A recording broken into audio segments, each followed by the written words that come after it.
Hi, this is a web version of a workshop that we gave for Southeast Kansas Library System earlier this summer. We each year offer a competitive grant. This year's grant is an equipment and technology grant, and so this grant writing workshop was particularly geared towards that topic. I'm Roger Carswell. Kim Rutter is also here, and we will be conducting the workshop. Because at the live workshop we had a session following the slides where people got actual copies of some sample grants with the names removed and got practice looking over those and evaluating them and deciding which ones got funding and which ones did not. We are not able to repeat that, of course, in this sort of format. So instead, we have put in some extra slides at the end from those grants with some samples that we'll point out as we get to them. There are requirements attached to receiving a grant. Writing a grant request to SEKLS is not as time-consuming or rigorous as writing a grant request to an outside agency, but the same attention to detail is necessary. Be organized. Time is required to plan, to explain, to document, to shop, to document, to spend the money, and be sure to document. Make sure you submit the proposal on time. We do have a deadline each year, and on some grants we can be kind of flexible with that, but because this is a competitive grant and you'll be up against other libraries for a limited pool of money, we just do not accept any grants that come in after the deadline. It would not be fair to the others. Notice also the schedule for disbursement and plan accordingly. In particular, you will get 75% of your grant very quickly, but the other 25% will be after expenses are calculated, and then I will talk more about that later. And then also plan to get the needed signature so you can get it in on time. If you're submitting a paper copy, there's a place for the school administrator or the library board president to sign. If you're submitting the online version, you get off a little easier on that because all you have to do is type in the name there. Answer the questions fully, but be succinct. Use a separate sheet to answer. The instructions say that. For some reason, sometimes people don't notice that. We want the answers on a separate sheet. Don't ask for the same thing you asked for last time. And don't give us a reason to disqualify you. We will have more requests than money to fill them. Sometimes things that are so obvious to you are not as obvious to people who are reading your application for the first time. So you can leave out important explanations. An extra outside reader might find details you left out that can help clarify your request. If you have questions about the grant requirements or what the grant will cover, email or call us. Be sure to do that in plenty of time to get an answer and to give you time to make any necessary changes. Remember, we're not all in the office every day, so give yourself time so you don't have to rush. Be sure to focus on the benefit that this application will have for your library patrons. We make a complete set of all the grant applications, including budgets for each member of the committee. No one is ever going to see your fancy cover, so don't bother with submitting a fancy cover on your application.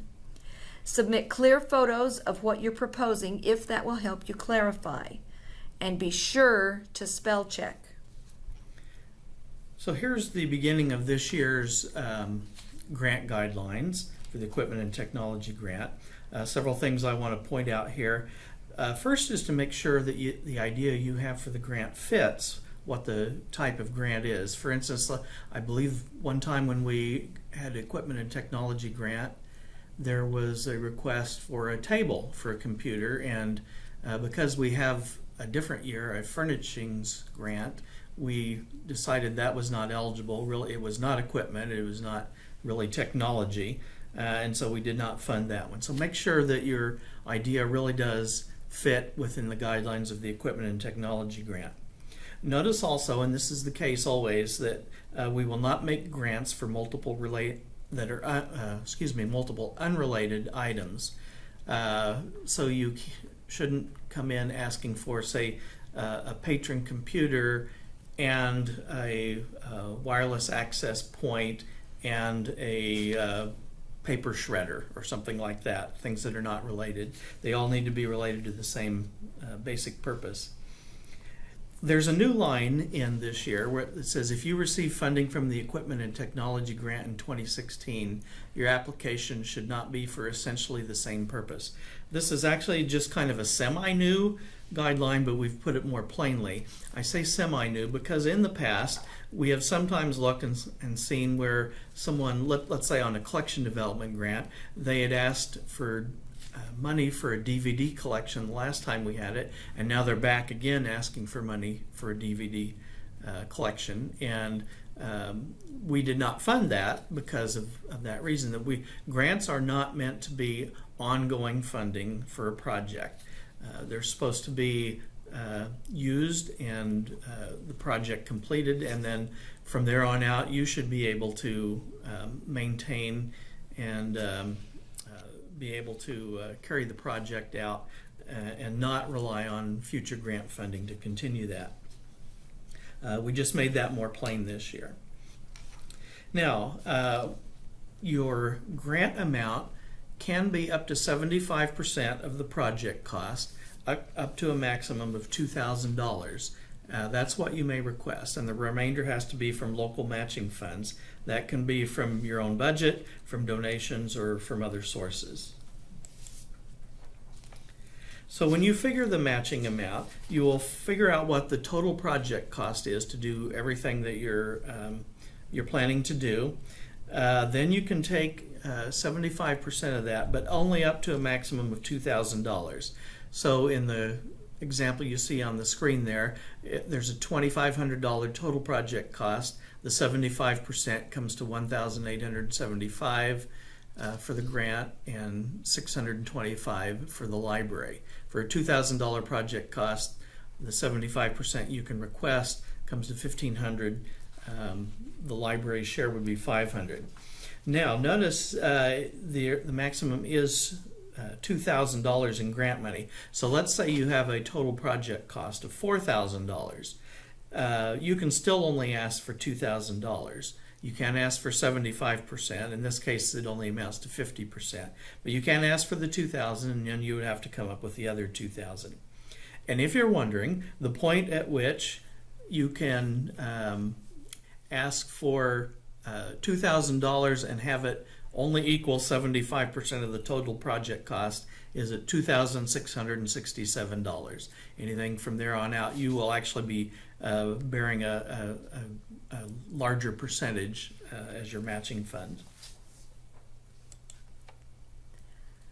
Okay, so this is the actual process through which you apply and through which people are selected for winning the grant. Obviously, the return date is important. It has to be to us by October 11th, 2018, as Roger said before. And applications will be ranked by a review committee that consists of both SEK staff and executive board members for these things.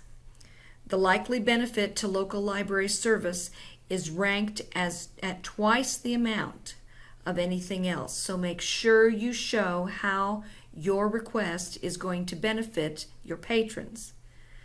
Feasibility is 2, and feasibility means, is it likely that you will actually be able to do what you say you can do? So this is the ability of the library to implement and sustain the project, as well as whether it's a project that will even work. So both of those things. The sustainability part means, is it likely that you will continue to keep the technology working into the future, such as internet hookups, training to use it, etc. You need to write your request as clearly as possible and then come back to it later to see if it is still clear to you. Review the guidelines to be sure you follow the directions. Did you number? Did you use a separate sheet? Is it legible? If we only have enough money for 20 grants and we get 35 applications, your request may be decided on how well you followed the guidelines. And then the grant funds will come out, 3/4 of the grant amount will be issued to libraries around the end of October. After the final report is submitted, we will disperse the lesser of all the remaining amount, or to the amount needed to reach the 75% of the total project cost. And remember that grant funds can only be used for the purpose that you outlined in your application. Let me explain just a little bit why we only give 75% of the grant amount up front.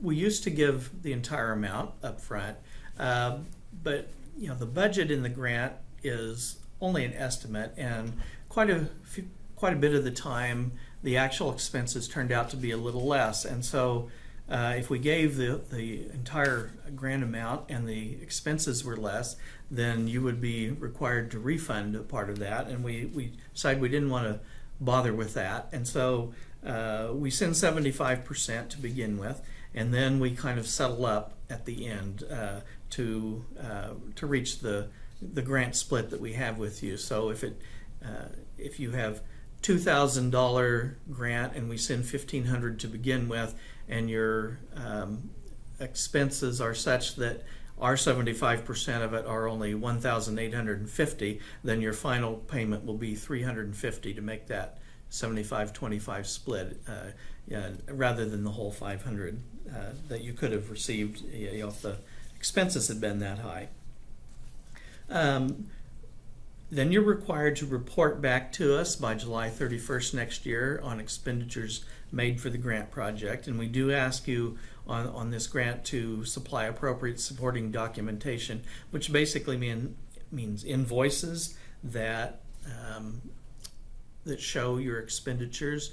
And please make it clear what invoices go with what expenditure that's listed on your grant. I have had some grant reports that have come in sometimes where I've really had to do some digging, and in a couple cases I never did figure out without calling the library how the invoices matched up with what's in your report. So make sure that matches very closely. And we do want the invoices themselves, not the quotes that you got ahead of time. And then when you do your report, and this comes later, it's not anything you have to do now while you're applying, but keep this in mind anyway. We do have a new requirement this year that as part of your report, you submit a photo of what it is that you purchased or did with the grant. The reason for that is because, as the public libraries will remember, we've done a set of infographics for each library, which kind of lays out what SEK does for your library. And one of the things that was on that was information on the grants that you've received in the last few years, and a picture that shows that. And so to make it easier, the next time we update those infographics, which we're planning on doing that every 3 years, if we already have the photos on hand, then we won't have to go back to you and send you searching for where the photo might be, or maybe take one for the first time. So I think that should make things easier for both of us.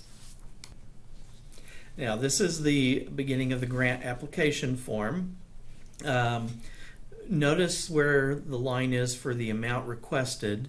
That is taken right from your budget outline, where you figure what the 75% of the total cost is, but of course can't be more than $2,000.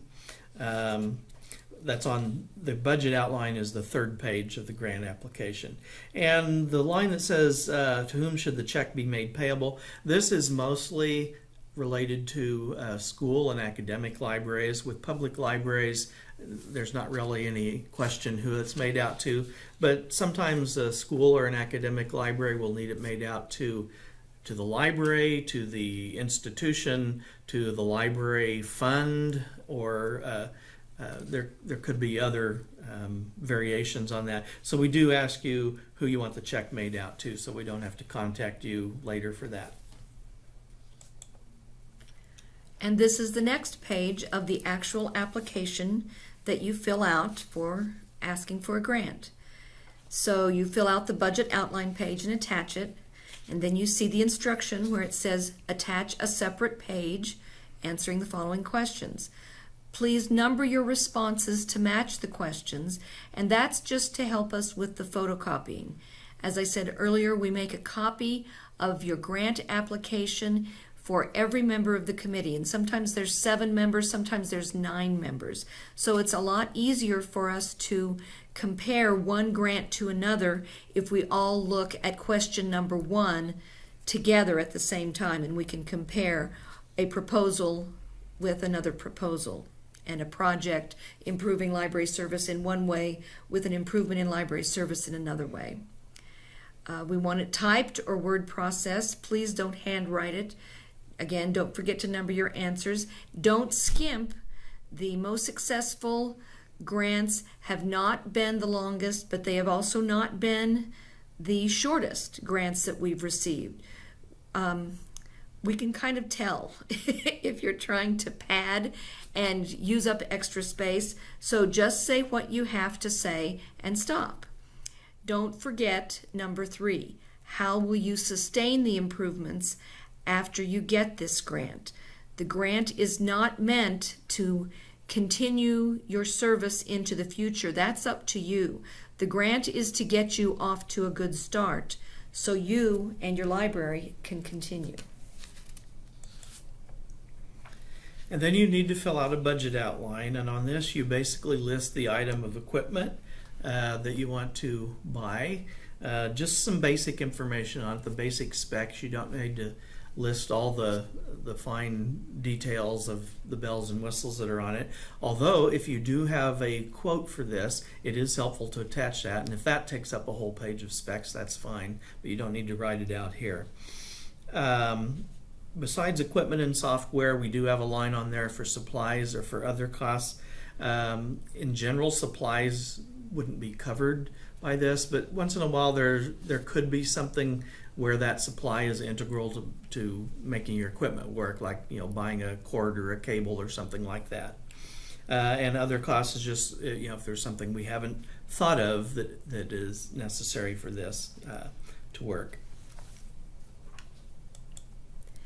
Now we have a few examples of actual previous grants that have been handed in, and we want to just show them to you to talk about some of the things we found with these actual grants, to kind of put into practice the things we've been telling you to this point. So this is the entire application. Can you see any problems with this? Obviously there's no separate page. This is the instruction page, and the library has just squeezed the answer to each question in 1 or 2 sentences. What do you propose to do? Buy a new computer, monitor, and software. That's all we got. How will this project improve your service? It will be replacing the computer which we use for ILL requests, book processing, and various other things. The present one is worn out and very slow.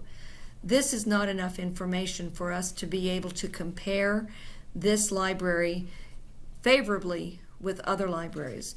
When we have other applications where people have really explained and shown us how their projects will impact their libraries, this application just doesn't hold up. All right, on this application, there's good and bad in it. It does explain pretty well what it is they want to do and why.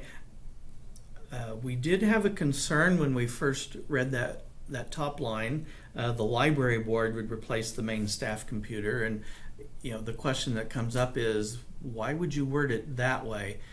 Is this something the library board wants to happen but this librarian really doesn't and is just doing this because the library board has asked? Is the library board actually managing their equipment? I mean, it raises all kinds of questions. It does tell pretty well what kind of equipment they want. It has some use of statistics, and that's something we hadn't mentioned yet, but if you have good statistics supporting why you need something, that is helpful in making your case usually. And these statistics are good, maybe not completely on the point, but it does, if you say that computer use has more than doubled between 2012 and 2013, and I should say this was a grant that was done in 2014, so that's why those years. But if it shows that shows the need for the computers.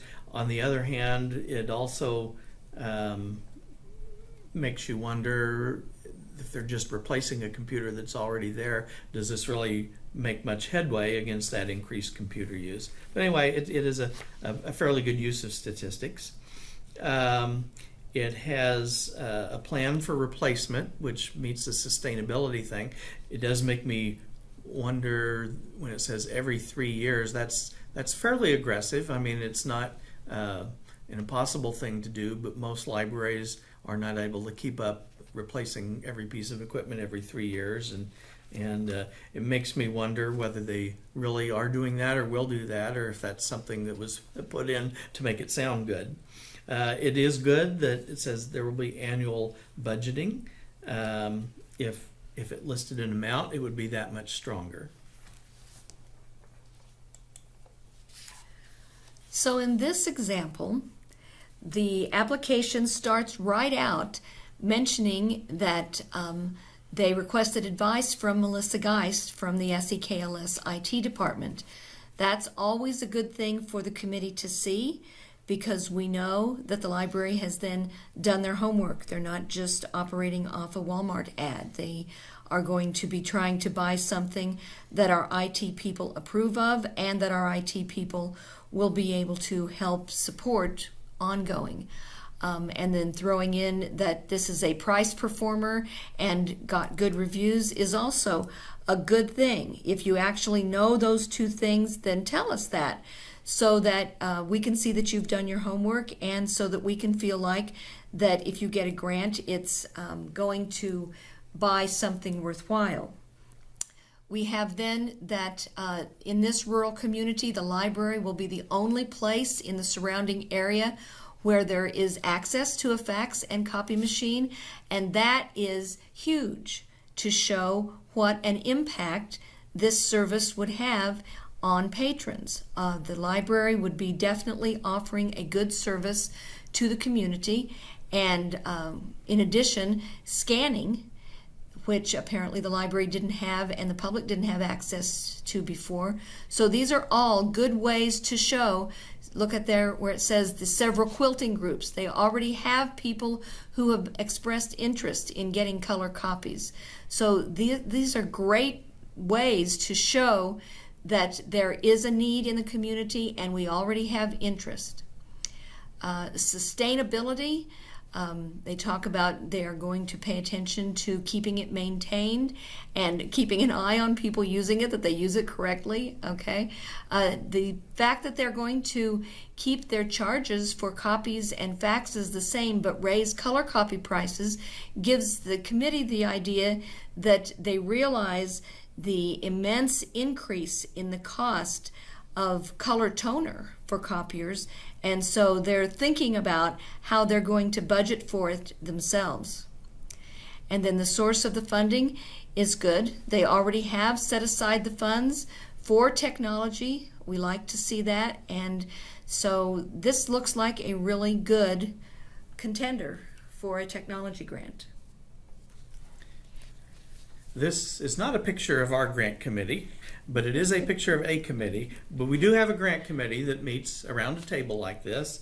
I want to give you a little idea of who serves on our committee and how we work and so forth. The committee varies in size a little bit from year to year. We always have on the grant review committee me, Kim, and Sandy Wilkerson from our staff. In years like this, where we have an equipment and technology grant, we also add Melissa Geist on the grant review committee. But that's just from the SEK staff. Then we expand it beyond there. Our executive board members are asked if they would like to serve. If they are not from a library that is this year applying for a grant, then they are eligible to serve. And so we usually have some members from the executive board as well. In addition to that, we ask 1 or 2 county appointees each year if they would be willing to serve. And so we have really 3 different constituencies that are represented on the grant review committee. Our timeline is pretty compressed. This year, I believe our grant deadline is October 11th, and we intend to have grant decisions made by October 31st when we get the bills ready to go for October. So that's only 20 days, and in that 20 days, what we have to do is we take all the applications that come in, and there may be 35, 40, 45 of them, make copies and distribute them to all the committee members. Those committee members are asked to read through all 35 or 45 or however many there are and make a rating of those, both a numerical rating and write some comments. I'll come back to the rating sheet in a minute. Then to get those numerical ratings to me, I compile them and put the combined scores in rank order so we can see kind of what we're looking at.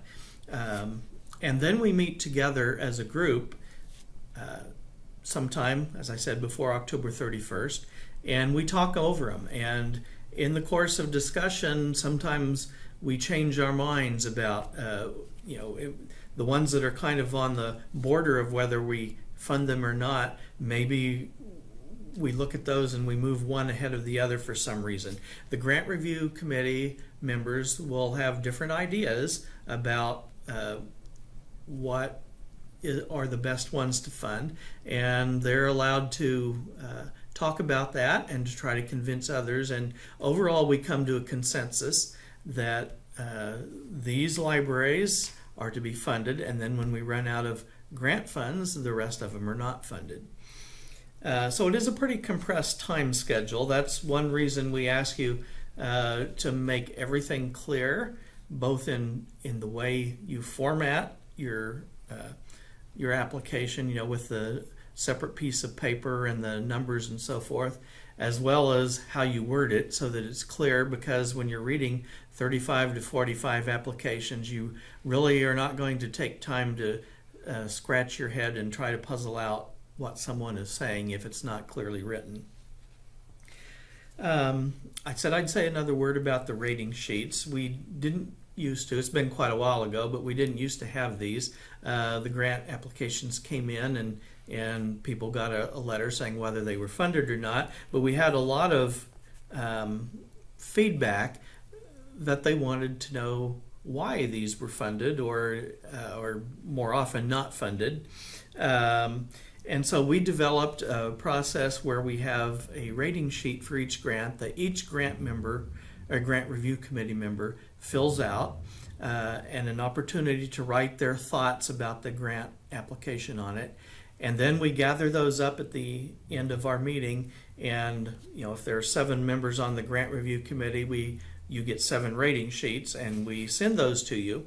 And the idea on that is both to help you understand why or why not on your grant funding, as well as to improve your applications in the future.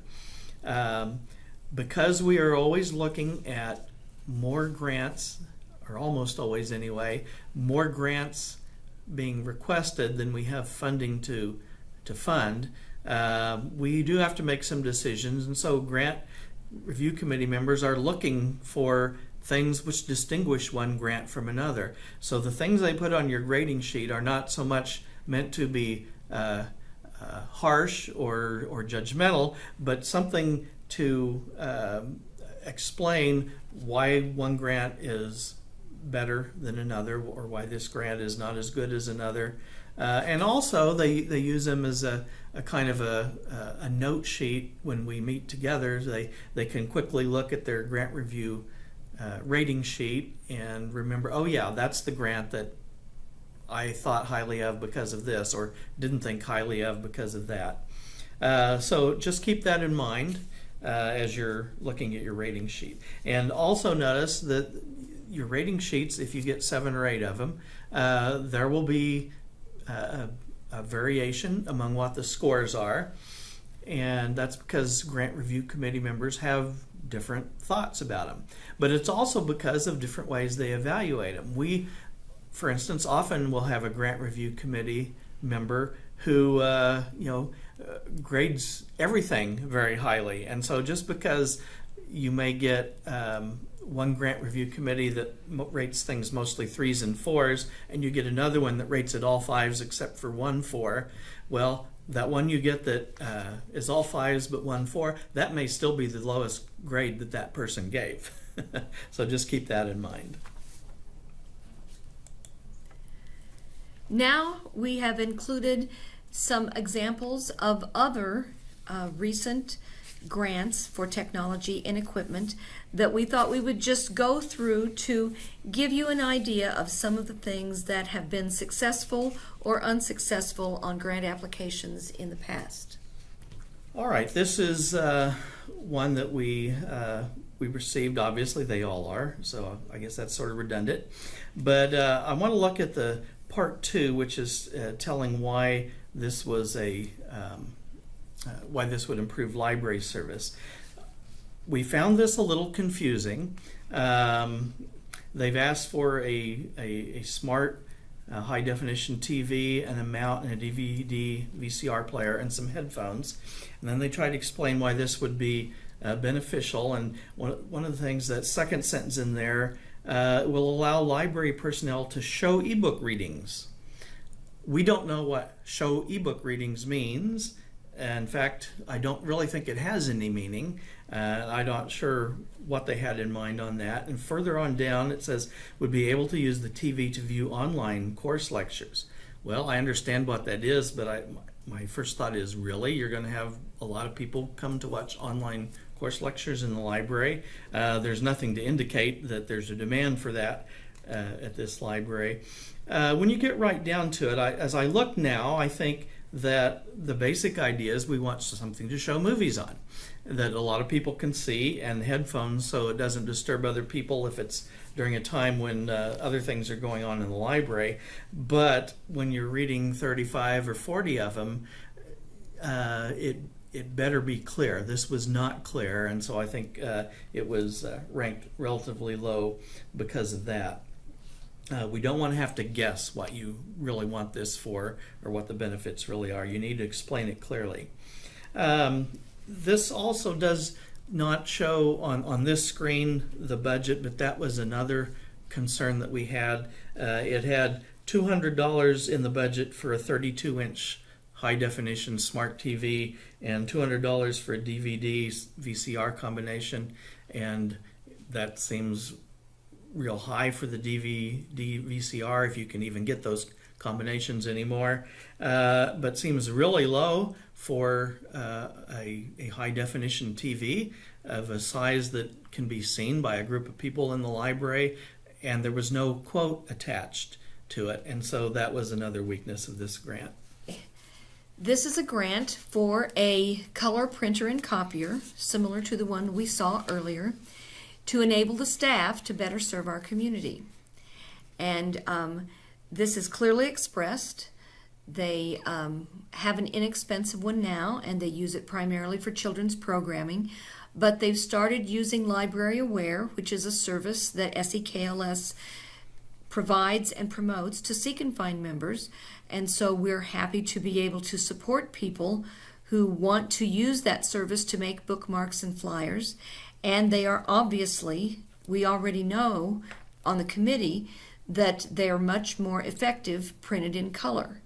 So this is feeding right into a service that we already support and that we already want to encourage. And so it's a likely thing that when you write something like this, that's for a clear need in the community and in your library, and in support of another service that SEK supports, that it will be a pretty successful grant. Notice that in sustainability, they talk about when it becomes outdated or fails, they will replace it and will budget accordingly. There have been times that the committee has actually seen grant applications that say the way we will sustain this is we will ask for another one or new ones or more when the next grant application comes around. And that is not usually the mark of a successful grant, because we want you to take responsibility in your budget for making sure that whatever it is the grant buys you goes on in the future. In fact, the source of matching funds here are already in their budget for this year. So this library is taking responsibility for budgeting for technology, not just waiting for a grant. So this is a very successful, although it's a very succinct, it's not wordy and doesn't go on and on, it's a very successful grant application. This grant has a lot of good features also. Under how it will improve your library service, there's a very clear reason why it would improve it stated there. I mean, these computers have problems staying on. That's pretty basic. And they've had to replace the power supply in 2 of them. It also helps that they note that 40% of the people who visit the library use a computer while they're there. So that is indicative of the demand for this, and that they have the only public available computer in the town. That's not an unusual thing. Most smaller towns, the library is the only public available computer, but it still is worthwhile to note that. And that it's important to the patrons that the computers are working. On sustainability, they put a solid dollar figure in there, $500 a year, that they're going to budget to replace outdated equipment. That's good. I do note that it's less than the cost of this computer or these computers that they're buying. So they will have to put some additional money with that when it needs replaced. But at least they're making an attempt to every year budget, and that this year's budget, they will use that to pay the 25% matching fund. The funds are available. That's good. The funds are already in hand. By available, I mean they're in their bank account, so that identifies where the funds are coming from, and they do have them already in hand. So overall, this was a very good application. This application raised some questions from the very beginning, because they said that their new laptop computers would replace laptops that are getting close to 10 years old. And so for the committee, that raises the question of, why has this library not done something about replacing laptops that are close to 10 years old? It sounds like a library that is just waiting for the next grant to happen. In the body of this grant, they had a very long list of exactly what the criteria for these computers were, which is fine, but it's not necessary. That's more appropriate for putting on the budget page if you need to, but all of these minute details are not really important to how well your application is going to serve your patrons. They have quality and speed, but the question that we came up with within the committee discussion was why they're using laptops at work tables. If you are using a laptop on a desk, it's more reasonable, it seemed to us, to actually buy a desktop computer. And Melissa Geist was in the committee, and she said, and if you buy a desktop computer, then if the monitor goes out, you can just replace the monitor. Or if the CPU goes out, you can just replace the CPU and still keep the monitor. So it's kind of a more effective use of funds. So this was this had some problems. On this grant application, it's questionable whether this is all one project or multiple unrelated projects, because they want extra computers, they want a printer, they want a card reader, and it's not clear that this all ties together into a single project, or if they're sort of making a laundry list of several things they want and just putting them all together in one application. So that was a weakness. We also notice here again, it says a board member was requesting we check into them. That's a particular type of a printer that will work with Apple computers at the school. It's not clear why they need to work with Apple computers at the school, but perhaps they mean actually the Apple devices that the kids have, or maybe maybe they've saved a file on an Apple computer at school and need to come print it out. But anyway, it's not clear why that needs to be, as well as the fact that, again, this comes from a board member, and does that mean the staff member really is not seeing that need? On the sustainability, on sustaining the improvements, it was kind of vague and not really on the point. So, for instance, it says they will use some funds from the county.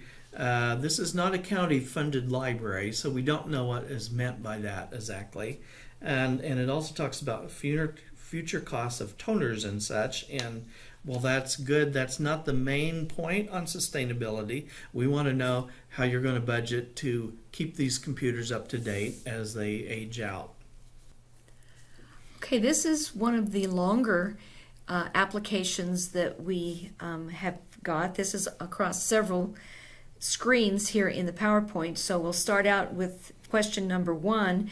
This is clearly several different requests all together. A 2-in-1 laptop, a wireless printer, okay, the Veridesk to sit on the counter so that people can stand and use the computer is not even counted as equipment. As we said earlier, when asking for a table to hold a computer, that's not counted as equipment, that's counted as furniture, and the same thing goes for the Veridesk. So not only are multiple things being asked for in one request, but some non-technology / equipment things are being used. And then in the third paragraph, they go on into creating maker spaces and hacker spaces. It's just not clear how all these things are supposed to work together. So this part of it is not very successful. On the second page, we go on talking about the creation station, and finally want to include Snap Circuits electronic kit. Now, maybe there's a way these things all work together, but it was not clear to the committee. Talking about improvement in library service, possibly this is good. A creation station and makerspace is not a bad thing. This sounds like it's good library service, but it's a mix of different things. And finally, sustaining is not really addressed on number 3. When it asks how to sustain the improvements, they're going to promote them in the community, but that's not what we mean. We don't mean making the new program more popular. We mean, how will you use your budget to support the things that are needed to make this program go forward? So after the committee has gone through all the grants, 30 or more, as Roger said earlier, then the reaction sheets are filled out by committee members and sent to the libraries to give them feedback. Sometimes libraries aren't happy to read how their grants were rated, but the sheets are filled out by each member of the committee reading those applications alone. So after we get together, sometimes the reaction sheets actually don't reflect what we decided through consensus. The discussions in the grant committee frequently cause people to change their viewpoint on what makes a good grant application. So that's what we have to tell you about making a successful grant application. Remember that you're welcome to ask us questions. Do it in plenty of time so you have a chance to make your application the best one that you can. And we look forward to receiving some good quality grants from you.